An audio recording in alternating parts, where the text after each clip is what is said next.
ये जो ट्रैक है सन 1800 कुछ में ये गंग नहर यहाँ से निकली। तो उस समय जब ये डैम बना तो डाम कोठी इन्होंने जो मायापुर में बनाई हुई है, यहाँ अंग्रेज ऑफिसर्स आके ठहरते थे, सिंचाई विभाग के अधिकारी लोग। और एक लाल कोठी है जहाँ ये झील है डैम की, उसके सामने उस झील में भी ऑफिसर्स लोग जाके ठहरते थे। तो उनके आने जाने के लिए ही एक ट्रैक बनाया था, तब इतनी रोड नहीं थी यहाँ। तो ये ट्रैक यहाँ से निकल के जाता था। इस पे ट्रॉली टाइप, जैसे रेलवे की ट्रॉली लाइन चेक करने के लिए घूमती है, ऐसे वो ट्रॉली थी। उस ट्रॉली से ही वो लोग, उनका ये गंगा जी का किनारे की सब चेकिंग भी हो जाती थी, और जो पीछे डैम बना हुआ है वो भी, और चेक डैम तक ये जाती थी। तो इतना सभी है इसलिए। तो क्या अंग्रेजी यूज करते थे इसको?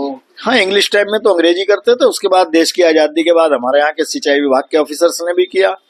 बाद में फिर रोडें बन गई, सड़कें बन गई, तो उसके बाद इसकी आवश्यकता नहीं रही। फिर ये गंगा पार रोड निकल गई, पार्क था यहाँ मैसूर पार्क की नकल का, वो सब खत्म हो गया। फिर ये पुल वगैरह बने। जैसे जैसे यहाँ तीर्थ यात्रियों का भीड़ बढ़ती चली गई, उस हिसाब से व्यवस्था करने को सरकार को ये करना पड़ा, तो उसकी आवश्यकता नहीं रही। तो इन्होंने वहीं उसको नीचे दबा छोड़ दिया। तो जब भी नहरबंदी होती है ये ट्रैक दिखना शुरू हो जाता है। हाँ, ये गंगा जी के बीच में जा रहा है ना, ये संभवतः हर की पौड़ी के सामने जो एक कैबिल स्टेट पुल है, जो ये यहाँ से आपको दिखते हैं ना फाटक लगे हुए उस लंबे पुल के नीचे, उस फाटक से गंगा जी के फाटक खोल करके जल को उधर नीलधारा में टर्न कर देते थे। तो वहीं से ये एक छोटा पुल था, उस पुल के ऊपर से ये लाइन जा रही थी, और वो सब उसमें दबदबा गया नीचे गंगा जी में। जैसे जैसे मलबा बढ़ता चला गया, रेत बढ़ता चला गया, पत्थर, और फिर ये इतना सड़कों का काम हुआ, वो सब उसी में है। इसलिए जब गंगा जी सूखती है तो वो ट्रैक नजर आ जाता है। कितना लंबा ट्रैक है? ये लगभग 2.5 किलोमीटर के लगभग होना चाहिए, डाम कोठी से और लाल कोठी तक। देखिए, जैसा कि हम लोग बहुत लंबे समय से देखते आ रहे हैं, जब भी गंगा क्लोजर होता है, ये जो जिस समय अंग्रेजी शासनकाल था, उस समय यहाँ व्यवस्थाएं बनाने के लिए जो मेले इत्यादि में पुल बनते हैं, या और भी जो व्यवस्थाएं, जो भारी लोडर का काम होता था, इन सब की व्यवस्थाओं के लिए एक रेलनुमा ट्रैक बनाया गया। और जो पार से जो सामग्री आती थी, या जिस भी घाट का निर्माण होता था, जैसे जिस वीआईपी घाट के पास निकलता है, वो अंग्रेजों का बनाया हुआ है। इरिगेशन का ऑफिस भी उधर ही था, जो उत्तर प्रदेश सिंचाई विभाग के अधीन इस समय आता है।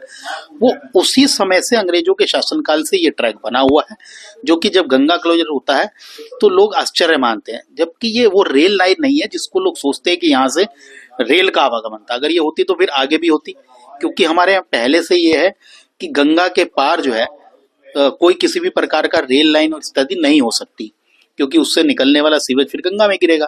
तो इसलिए कभी रेलवे ट्रैक उधर नहीं रहा, केवल ये कुछ एरिया के अंदर ही सामान की आवाजाही के लिए और अंग्रेजी अधिकारियों ने अपनी आवाजाही के लिए एक ट्रैक बनाया था, जो वर्तमान में गंगा के अंदर चला जाता है।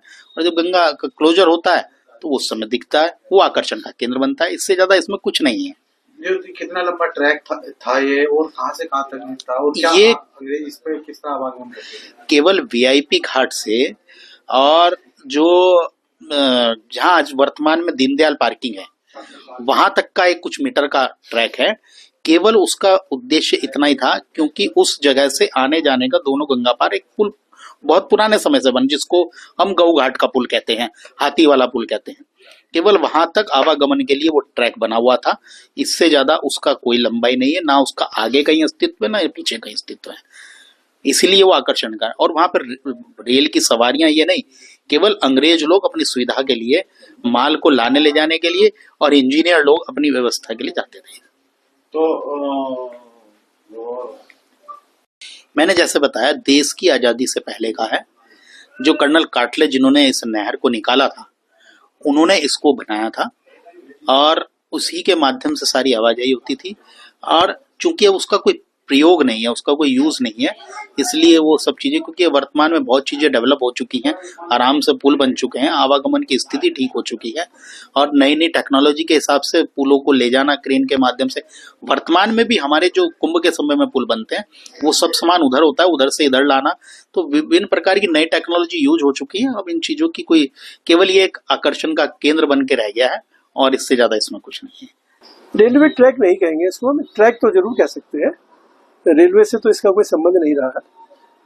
ये 1840 के आसपास जो है कानपुर से लेकर हरिद्वार तक जो गंगा नहर का निर्माण हुआ था, तो गंगा नहर के के लिए पानी की आपूर्ति करने के लिए बहुत सारी संरचनाएं, जैसे भीमगुड़ा डैम, तटबंध हरिद्वार डैम, गंगा पर जो एक डैम कोठी, एक पर एक डैम, ये पानी के जल के प्रवाह को, गंगा जल के प्रवाह को नियंत्रित करने के लिए बनाए गए थे, ताकि बरसात के समय में जो अनावश्यक जो ज्यादा पानी आए उसको जो है गंगा नील धारा में प्रवाहित कर दिया।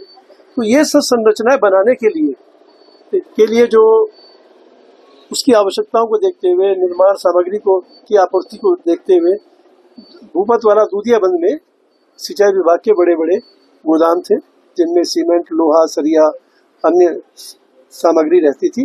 तो लाने ले जाने के लिए ये ट्रैक बिछाया गया था, जो लालजीवाला से होते हुए, भीमगुड़ा बैराज से होते हुए हमारा डैम कोठी 1 तक जाता था। तो इसलिए इसका प्रयोग इसलिए होता था। अंग्रेज अफसर जो भी उस समय तकनीकी अधिकारी थे, अंग्रेज अफसर जो थे, वो इसका प्रयोग आने जाने के लिए भी करते थे, इस पर बैठकर जो है, क्योंकि अन्य आवागमन के कोई साधन उस समय नहीं होते थे 18वीं 19वीं शताब्दी के। तो 1800 के आसपास ये सब निर्माण कार्य पूरे हो गए थे और फिर ये जो संरचना थी ये ट्रैक वाली, ये रही है। इसका प्रयोग मैं कहता हूँ आज़ाद भारत में भी जो है हमने भी इसके स्वरूप को देखा है। इस पर कई बार बैठकर बच्चे, बड़े बूढ़े लोग जो है वो घूमा भी करते थे। लेकिन समय के जो हरिद्वार बाईपास सड़क का निर्माण हुआ तो भीमगुड़ा बैराज के आसपास का जो स्वरूप बदल गया, भीमगुड़ा बैराज को दोबारा बनाया गया, तो उससे सारी क्या ये ट्रैक जो क्षतिग्रस्त हो गया और ये पानी के नीचे दब गया।